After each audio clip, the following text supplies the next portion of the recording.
بسم الله الرحمن الرحیم. نن زمونږ د علم النحو 113 نمبر درس دی. مفاعیل خمسه مونږ ووی، پنځه مفاعیل مو وی. مفاعیل خمسه وای جی یو جی دی مفعول به، مفعول به، بیا ورپسې دویم دی مفعول مطلق، بیا ورپسې دی مفعول له، ٹھیک شو جی، مفعول له، بیا ورپسې دی مفعول معه،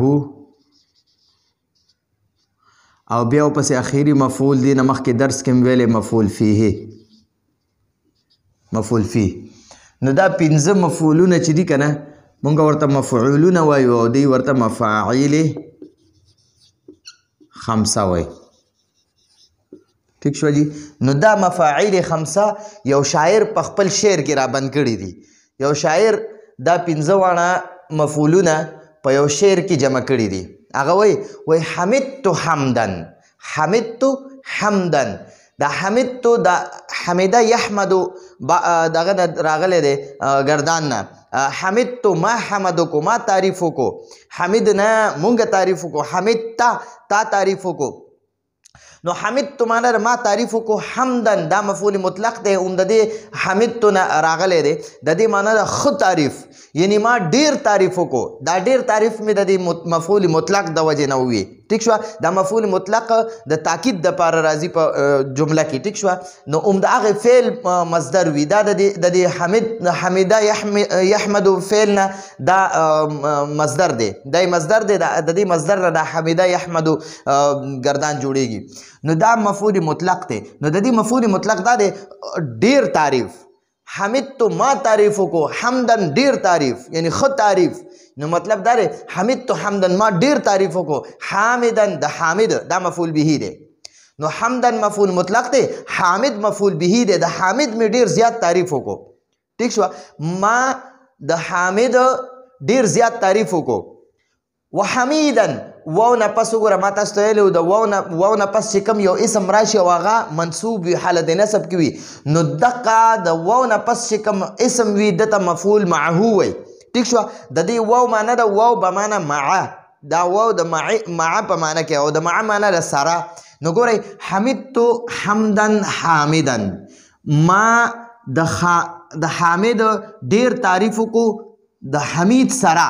د واو معنا به وکړي سره او حمیدن معنا د حمید. نو د حمید سره مې د حامد ډیر زیات تعریف وکړو. د حامد مې تعریف وکړو خو ورسره مې د حمید هم وکړو. ٹھیک شوه. نو مطلب دا ما د حامد ډیر زیات تعریف وکړو سره د حمیده. ٹھیک شوه. د حمید سره دا حمید مفعول معه دی. اوس به ترکیب کوو انشاءالله. رعایت شکره، د دا تعریف مې ولې وکړو، د دا دونه مدح مې ولې بیان کړه، د دا دونه حمد مې ولې وکړو. رعایت شکره، دا رعایت دی. رعایت شکره د هغه د شکر رعایت کولو کې، د هغه د شکر پر رعایت کولو کې، یعنی د هغه د شکر لحاظ کولو کې، د هغه د شکر لحاظ کولو کې مې دا تعریف وکړو. دهرن مدیدن، دا دهرن موصوف دی او مدیدن صفت دی. مدیدن معنا د ډیره او دهرن معنا د زمانه.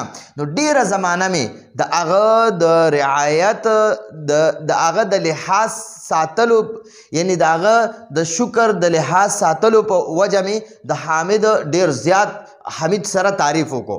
ٹھیک شوه. نو ګوره دا حمده یحمدو، دا حمده فعل دی پکې، او دا تو ضمیر مرفوع متصل فاعل، تو ضمیر مرفوع متصل فاعل، دا پکې فاعل شو. ٹھیک شو. حمدن مفعول مطلق شو، مفعول مطلق شو. ٹھیک شو. دا مفعول مطلق د تاکید د پاره راځي، زور د پاره راځي، دې کې زور پیدا شو. حامدن د حامد تعریف وشو، چې چا تعریف وشي نو هغه ته مفعول به وي. دا واو نه دی، واو دا واو بمانا معه، دی واو ته واو بمانا معه. چې د دې واو معنی د مع ده. او حمیدا مفعول معه. ٹھیک شو جی. رعایت دا رعایت مضاف ته او دا شکر نه دی شکر دا د دې اولنی مضاف د لپاره مضاف الیه دی او د دې وروستو ها د لپاره دوباره مضاف دی هم دا شکر واپس مضاف دی او دا ها ضمیر چې دی دا ها نو دته مضاف الیه وایي. نو دا مضاف او دا مضاف الیه چې رایوځای شي نو دا دوباره مضاف الیه شو. دا دوباره څه شو؟ مضاف الیه.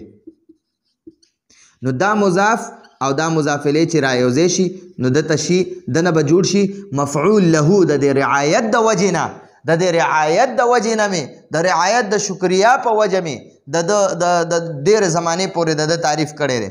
نو د هغه د شکریا د لحاظ ساتلو د وجې نه مې د هغه ډېره زمانه شکر ادا کړی دی. د رعایت شکره دا مفعول له دی. د هغه د شکر د لحاظ ساتلو د وجې نه مې ډېره زمانه د هغه تعریفونه کړي. د هغه د شکر د لحاظ ساتلو د وجې نو مفعول له معنی ده یعنی هغه مفعول چې د کم وجې نه یو کار وشي. ټیک شوه نو دته مفعول له وایي. او دهرن دا موصوف دی او مدیدن دا صفت دی. ٹھیک شو. نو دا موصوف صفت چې دی دا مفعول فیه شو. مفعول فیه. ٹھیک شو. اوس ګورئ سر نه دا فعل دا حمد تو فعل دا تو ضمیر حمد تو فعل د خپل فاعل تو ضمیر فاعل د خپل ضمیر مفعول مطلق او د ضمیر نه د مفعول مطلق او د مفعول به او مفعول معه او مفعول له او د مفعول فی سره. ګورئ دا خلک بیا داسې وایي فعل د خپل فاعل او پورا ټولو مفعولونو سره یا به داسې وي فعل د خپل فاعل مفعول مطلق مفعول به مفعول معه مفعول له او مفعول فی سره جمله فعلیه خبریه شوه. جمله فعلیه خبریه شوه. خبریه شوه. ٹھیک شو جی. نو حمدتو حمدن حمدتو ما تعریف کو حمدن خو تعریف یعنی ډیر تعریف دا مفعول مطلق دی. حامدن د حامد تعریف مې وکړو نو حامد مفعول به شو. ما دا تو معنا ده ما او حامد مفعول به دی نو ما د حامد ډیر تعریف وکړو سره د دې واو معنا بس د سره کې. ټیک شو. واو به معنا مع دی نو د مع معنا د سره د حمید نو دا حمید مفعول مطلق دی. د څه وجې نه مې د حمید او د حمید سره ډېر تعریف وکړو. د څه وجې نه رعایت شکره د هغه د شکر د لحاظ ساتلو د وجې نه د هغه د شکریا د ادا کولو د وجې نه د هغه د شکریا د ادا کولو د وجې نه دهرن مدیدن ډېرې زمانې پورې نو د هغه د شکریا ادا کولو د وجې نه دا ټول نشو د رعایت شکره دا ټول دا مفعول له دی. ټیک شو جی. دا ټول دا رعایت مضاف شکر مضاف الیه مضاف او ها ضمیر مضاف الیه. نو مضاف الیه دا مضاف او مضاف الیه چې رایوځای شي دا دوباره مضاف الیه شو. مضاف الیه او مضاف چې رایوځای شي نو دا بیا مفعول له شو. ٹھیک شو. د هغه د شکر د رعایت د وجې نه یا د هغه د شکر د لحاظ ساتلو د وجې نه مې ډېره زمانه دهرن مدیدن ډېره زمانه تعریفونه کول. ٹھیک شو. نو دهرن مدیدن دا دهرن مدیدن موصوف صفت دی. دا موصوف صفت چې دی دا مفعول فی شو. ٹھیک شو. نو فعل د خپل فاعل او پنځه واړه مفعولونو سره جمله فعلیه شوه خبریه شوه. ٹھیک شو. او کوی چې یاره فعل د خپل فاعل مفعول مطلق مفعول به مفعول معه مفعول له او د مفعول فی سره جمله فعلیه خبریه شوه. ټیک شو جی.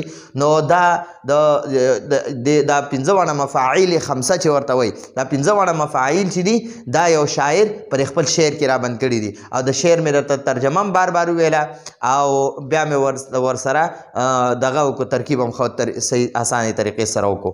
نو انشاءالله په دې باندې به پوهئ. راتلونکي درس پورې اجازت غواړو. هذا هو المرام والله اعلم بحقیقة الکلام.